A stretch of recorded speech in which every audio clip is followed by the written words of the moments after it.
और इस वक्त बिहार के ताजा घटनाक्रम पर चर्चा हम कर रहे हैं खास मेहमानों के साथ। कन्हैया बेलारी जी और हेमंत अत्री वरिष्ठ पत्रकार हमारे साथ है। कन्हैया जी, आपसे पहले हम ये सवाल पूछ रहे थे ब्रेक से पहले जब चर्चा हो रही थी कि यहाँ हेमंत जी भी बता रहे थे कि बहुत सारी वजह सूत्रों के हवाले से पता चल रही है कि पार्टी के अंदर नेताओं को क्या दिक्कत थी और क्यों नीतीश कुमार जैसे मुख्यमंत्री के तौर पर काम करना चाह रहे थे नहीं कर पा रहे थे मौजूदा गठबंधन में। आपको क्या लगता है, क्या वजह रही है कि नीतीश कुमार अब जाके ये कदम उठा रहे हैं? वजह तो साफ है, वजह तो दिख रहा है क्या वजह थी। अब इस छुपाने की बात थोड़े है, छुप भी नहीं सकता है। आरसीपी सिंह जो है चीफ मिनिस्टर बनने की तैयारी कर रहे हैं, उनको चीफ मिनिस्टर के रूप में प्रोजेक्ट किया जा रहा था अंदर अंदर। नीतीश कुमार ये समझ गए थे और नीतीश कुमार को लग रहा था कि हमको समाप्त करने के प्रयास किए जा रहे हैं। 2020 के चुनाव से ही जिस तरह से तेजस्वी यादव का चिराग पासवान को लगाया गया, उसके बाद जो है आरसीपी सिंह को लगाया गया, तो इसलिए अब नीतीश कुमार के प्रति नीतीश कुमार को इसके अलावा कोई चारा था नहीं, इसलिए वो तो मन बना चुके थे। मैं तो कल भी बोल दिया था कि फैसला हो गया है, केवल घोषणा करना है, तो आज घोषणा हो गई, आप देख भी रहे होंगे। तो कोई रह सकता है ऐसे थोड़े, ऐसे नहीं रह सकता है कि आप हमारे साथ सरकार भी बनाए, हमको नेता भी मानते हैं और हमको समाप्त करने के लिए आप षड्यंत्र भी कर रहे हैं। वो लोग जो कह रहे हैं, ये मैं नहीं कह रहा हूं, ये हमारे मुंह में, मैं अपने मुंह से कह रहा हूं, ये इनडायरेक्ट नरेशन में समझिए, डायरेक्ट नरेशन में मत समझिए। वो लोग कह रहे थे कि ऐसा कैसे हो सकता है और वो प्रमाण भी दे रहे हैं। उनके पास जो ऑडियो आया है, जो विधायकों ने दिया है कि कौन कौन लोग फोन करके बता रहे थे कि ये ऐसा कीजिए, ये आपको लाभ होगा, ये दिया जाएगा, वो दिया जाएगा, आप छोड़िए उनको। अब कैसे कोई रहेगा? प्रमाणित उनके पास प्रमाण है नीतीश कुमार के पास। और दूसरी देखिए, एक और भी बात है जो आप समझने का प्रयास, नीतीश कुमार की महत्वाकांक्षा है प्राइम मिनिस्टरियल फेस बनने का।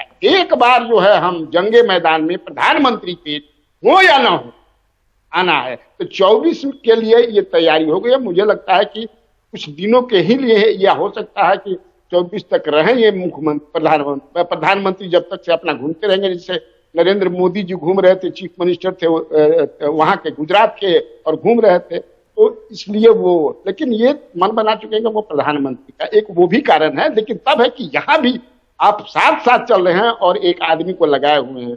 जी, हेमंत अत्री भी हैं हमसे। हेमंत साहब, हम आपसे पूछना भी चाह रहे थे पिछले सेगमेंट में कि जैसा आप बता रहे थे कि इसकी जो पृष्ठभूमि थी वो पहले से तैयार की जा रही थी और इसी कवायद के तहत जो ओवैसी की पार्टी है उनके 4 विधायकों को तोड़कर आरजेडी में शामिल करवाया गया ताकि उनकी तादाद बीजेपी से ज्यादा निकल जाए और जब सबसे बड़े दल को भी अगर बुलाने की नौबत आए राज्यपाल के द्वारा, तो वहां पर भी इनका पलड़ा भारी रहे। शारिक जी, ये सारी जो सियासत है बेसिकली ये वन अपमैनशिप की सारी सियासत है। लेकिन इसमें एक चीज मैं कहना चाहूंगा कि जो पूरी परिस्थितियां बनी है बिहार के अंदर, आज की तारीख में बीजेपी के पास खोने के लिए ज्यादा कुछ अब नहीं बचा है, for the very simple reason कि वो हाई मॉरल ग्राउंड ले जरूर रहे थे, लेकिन देखिए पूरे देश के स्तर पर वो करते क्या है। कल पहला अवसर ऐसा आया, जो सूत्रों ने बताया है, कोई पुष्टि तो उसकी है नहीं, कि कल होम मिनिस्टर ने शाम को मिस्टर नीतीश कुमार से बातचीत की। इसका मतलब समझ रहे हैं आप कि केंद्र में कहीं ना कहीं पैनिक है और उस पैनिक के चक्कर में ही ये सारी कवायद चली आ रही है। लेकिन शारिक जी, इस पूरे मामले में जो पूरे हालात है ग्राउंड पे, वो ये है कि अब सबसे बड़ी चुनौती नीतीश कुमार के साथ ये है कि अगर अब कुछ गड़बड़ हुई आरजेडी के साथ, क्योंकि आरजेडी के साथ उन्होंने पिछली बार भी उनको धक्का दिया था जी, अगर अब कुछ गड़बड़ हुई तो फिर नीतीश कुमार के पास कोई सिर छुपाने की जगह बचेगी नहीं। जी अत्री जी, यहाँ पर क्योंकि सबसे बड़ी पार्टी आरजेडी है, तो अब जबकि ये सरकार बनने जा रही है आरजेडी के साथ मिलकर, कैबिनेट का गठन किस तरह का आपको नजर आ रहा है? क्योंकि मौजूदा जो सरकार चल रही थी उसमें 16 मंत्री बीजेपी के थे, क्या आरजेडी को उतना मिलेगा? क्या उप मुख्यमंत्री तेजस्वी यादव बनेंगे? किस तरह का गठबंधन आपको लग रहा है कि कैबिनेट अब दिखेगी यहाँ पर?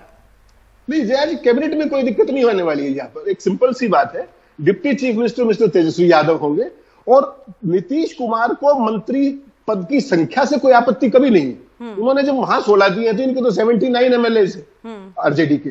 तो एमएलए और मंत्री के लेवल पे समस्या नहीं है। नीतीश कुमार को थे कि मुख्यमंत्री मैं रहूंगा, और जब मुख्यमंत्री वो हो तो बाकी कोई मंत्री है या नहीं है उससे कोई बहुत फर्क नहीं पड़ता।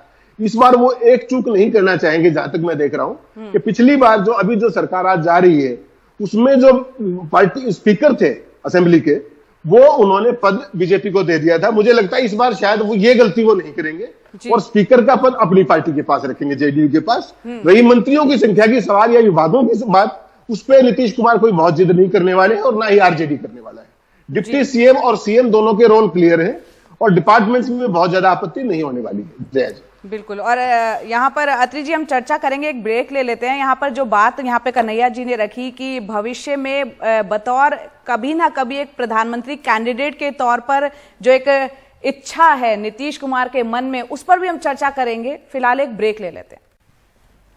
तो यहां अभी की बड़ी खबर, अब से कुछ देर में बताया जा रहा है कि नीतीश कुमार राजभवन जाएंगे, अपना इस्तीफा सौंपेंगे और एक तरीके से बीजेपी और जेडीयू की गठबंधन की सरकार का खात्मा हो जाएगा। तो अपनी आखिरी सांसें गिन रहा है ये गठबंधन। दोनों मेहमान हैं हमारे साथ। हेमंत अत्री जी के पास चलते हैं, उनसे बात करते हैं। हेमंत साहब, एक बैठक उनके यहां भी चल रही है, तारकिशोर जो हैं उन पर भी हम आपको अपडेट करेंगे। तो राज्यपाल से मिल सकते हैं नीतीश कुमार। हेमंत जी, सवाल मेरा आपसे यही था कि क्या बीजेपी ने एक तरीके से जब भी 2020 में सरकार बनी, जो टॉप लेयर था उसने खात्मा कर दिया, सबको बाहर कर दिया और नए नेताओं को जगह दी गई जिनका कद उस तरह से नहीं था जिस पद पर उन्हें बैठाया गया। उसको लेकर भी नीतीश कुमार काफी असहज थे, क्योंकि सुशील मोदी का नाम लेकर यहां बात करें तो उनके साथ उनका एक कंफर्ट लेवल था। देखिए, जो बीजेपी का मौजूदा नेतृत्व है दिल्ली में, वो एक चीज बड़ी साफ करके चल रहा है। हर एक चुनाव में अगर आप देखें, हर एक स्टेट की सरकार में देखें, जब भी कोई चुनाव आता है 30% तो वो सीटिंग एमएलए की टिकट काट देते हैं हर एक स्टेट के अंदर, ताकि एंटी इनकम्बेंसी कर्व की जा सके। हर एक स्टेट में आप देखिए, पूरा मॉडल है। और जब आप देखते हैं कि सुशील कुमार बहुत कंफर्टेबल है नीतीश कुमार, यही उनकी क्वालिफिकेशन नहीं डिस्क्वालिफिकेशन बनी और उनको बिहार छोड़ करके, जो वो जाना नहीं चाहते थे, आज दिल्ली में, कहां तो बिहार में वो डिप्टी सीएम रहे लगातार। लेकिन बीजेपी लीडरशिप को प्रॉब्लम ये थी कि चूंकि उनका आज तक जिससे भी अलायंस हुआ है जिस भी स्टेट के अंदर, उस अलायंस को उन्होंने निपटा दिया। चाहे वो आप पंजाब में देख लीजिए, जिस भी स्टेट में आप देखना चाहे। और यही काम महाराष्ट्र में अभी किया, जब उद्धव ठाकरे की सरकार का काम इलाज कर दिया उन्होंने। आज जब स्थिति थी बिहार के अंदर, तो उनको यह लगता था कि कहीं ना कहीं हमारी तो 77 सीट्स है और नीतीश कुमार की 45, कोई मजबूरी थी जिसके कारण, चूंकि उन्होंने गठबंधन का लीडर नीतीश कुमार को घोषित किया था, इसलिए उनको सीएम बनाना पड़ा। लेकिन बीजेपी की जो टॉप लीडरशिप है वो नहीं चाह रही थी कि सुशील मोदी कोजी होकर के और नीतीश के साथ सरकार चलाते रहे। और बीजेपी को जो स्पेस चाहिए और जो उनका ऑपरेशन लोटस हर जगह चलता है, अगर आप यकीन करिएगा, अगर आज वो होते यहां पर सुशील मोदी जी, तो आपको लगता है ये सारी नौबत आती? कभी नहीं आती। पहले भी उनका अलायंस लगातार चला। दिक्कत यही है कि जो सारे अलाइज हैं, अब आप ये बताइए कि जेपी नड्डा पटना में जाकर के ये कह रहे हैं, जहां उनकी अलाइज स्टेट है, जहां पे उनकी सरकार है, कि 2025 में कोई रीजनल पार्टी नहीं बचेगी। तो नीतीश कुमार को सुनाई नहीं देता क्या ये? तो इनकी जो महत्वाकांक्षा है बीजेपी लीडरशिप की, वही इनके लिए सबसे भारी दिक्कत, जहां तक अलाइज का सवाल है, वो कर रही है। जी, यहाँ पर अत्रि जी, आपने ऑपरेशन लोटस का जिक्र किया। महाराष्ट्र में क्या कुछ हुआ सब जानते हैं, लेकिन यहाँ आरसीपी सिंह के जरिए जेडीयू जैसा आरोप लगा रही है, टॉपल करने की कोशिश हो रही थी, जेडीयू के विधायकों को जो है शामिल बीजेपी में करने की कोशिश हो रही थी। क्या लगता है कि यहाँ पर बात उल्टी पड़ गई? नहीं, उसका कारण, उसमें स्थिति समझिए क्या है कि संख्या बल के हिसाब से बीजेपी के लिए उतना अपने लिए तोड़ पाना संभव नहीं था। किसके तोड़ते वो? अभी तो उनकी पूरी कोशिश शुरू में जेडीयू की थी और काफी लोगों ने सबूत भी दिए हैं नीतीश कुमार को कि देखिए, हमें कैबिनेट की वो दी गई है ऑफर और ये इतना उसकी दी गई है फाइनेंशियल, उसके हिसाब से मदद की बात, वो ऑडियो सारी आ गई है नीतीश कुमार के पास और उसी के बाद उन्होंने फैसला किया है। दूसरा, उनके सॉफ्ट टारगेट पे जो था वो कांग्रेस थी, जो बिल्कुल सिटिंग डक थी। कांग्रेस के 19 विधायक हैं, अपने आप में कुछ नहीं कर सकते, लेकिन अगर वो टूट के बीजेपी के साथ आ जाए तो उनका काम चलने की दिशा में काम चल जाता है। इस सारे काम में चूंकि नीतीश कुमार एक मंजे हुए राजनीतिज्ञ है और उन्होंने उद्धव ठाकरे की तरह बिहेव नहीं किया और ना उन्होंने वेट की, उन्होंने जैसे ही मौका आया, रीजनेबल मौका आया, उन्होंने चौका लगा दिया। आज बीजेपी बगले झांक रही है, वो अगली बार शपथ लेने की तैयारी कर रहे हैं। यही है जयाजीत, कुल मिला के सारे खेल। साथ ही हेमंत जी अब ये भी बता दें, आप जो ये नया गठबंधन जो कि पहले भी गठबंधन में रह चुके हैं, ये बनने जा रहा है, किस तरह की चुनौती नीतीश कुमार के सामने अब रहने वाली है? देखिए जया जी, सबसे बड़ी बात अगर आप बिहार की हम बात करें, 7 बार चीफ मिनिस्टर रह चुके हैं नीतीश कुमार। मेरी सबसे बड़ी जो चिंता रहती है कि वहां पर जो ओवरऑल क्वालिटी ऑफ लाइफ है, जो यूथ की बेरोजगारी है, जो शिक्षा है, जो स्वास्थ्य है, उसमें क्या आमूल चूल परिवर्तन नीतीश कुमार कर पाए।